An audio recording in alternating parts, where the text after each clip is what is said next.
Hello everyone, welcome back to Motakamel Financial Track.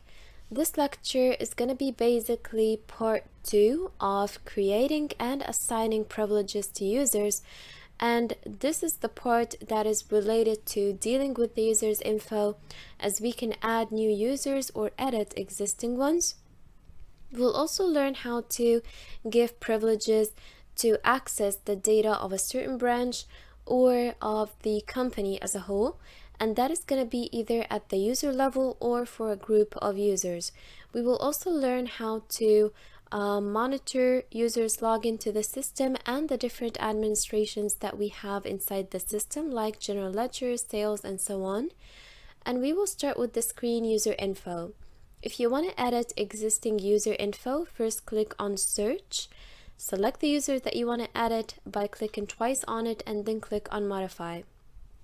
To add new user, click on add. This automatically creates a new serial number for the user, so it's going to be considered the user's code and it will show up in the field user ID. So the user ID is the user's code, and it's basically a unique number that the system automatically gives for each new user that you're adding. Now we can go ahead and fill in the rest of the fields. Add the name and username. Enter the password and also confirm the password. As for privilege, this is where we can give this user certain privileges. When you click on the arrow, the drop-down menu will contain all of the privileges that we've created in the screen group privilege, and that is what we discussed in the previous lecture. It helps you add a group of privileges to the user by just selecting the group of privileges that you've already coded. Next, we have the field job title. Obviously, this is where you add the user's job title. And the variable stopped, if you activate this one, it will basically suspend this user and he will not be able to use the system. The variable linked to the medical system will allow this user to access the medical system. And on the right, you can add a photo for this user by just clicking on the icon and browsing your computer to select the right photo. And you can also delete the photo by clicking on this icon here. We'll move on to the screen after this, which is user maintenance, and it is used to link a group of users to a group of privileges, or you can view users that are already given a group of privileges in case you want to edit that or maybe give them a different group of privileges. You can view the users that are already given privileges by selecting distributed users.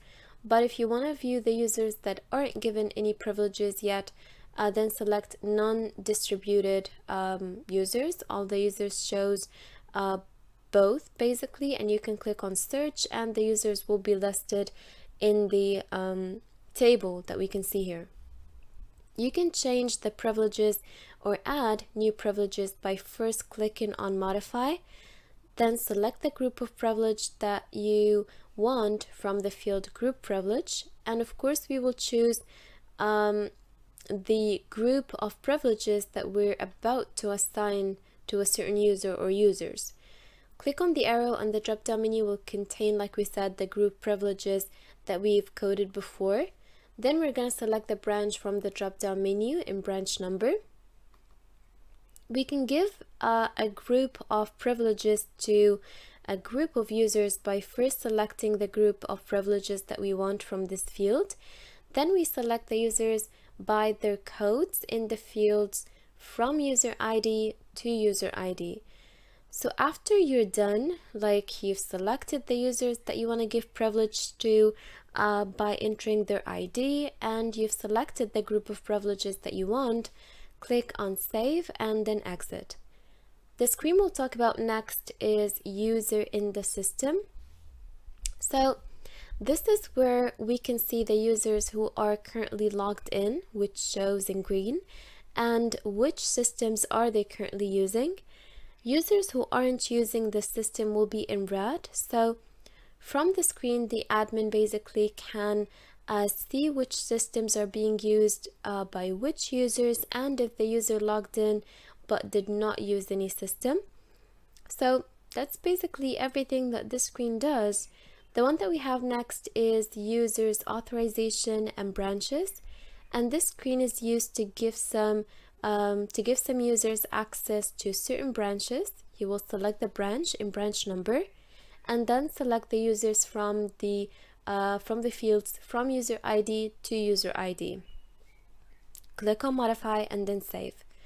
And if you would like to view the users and the branches that they have access to, then click on search, and the system will show you in this table here all of the branches and all of the users.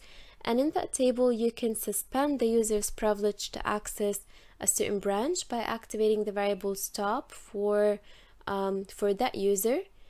And that's it. So also don't forget to save before you exit. And that is the end of today's lecture. Thank you so much for watching. Please don't forget to like, subscribe, follow us on Facebook and Instagram, and till next time.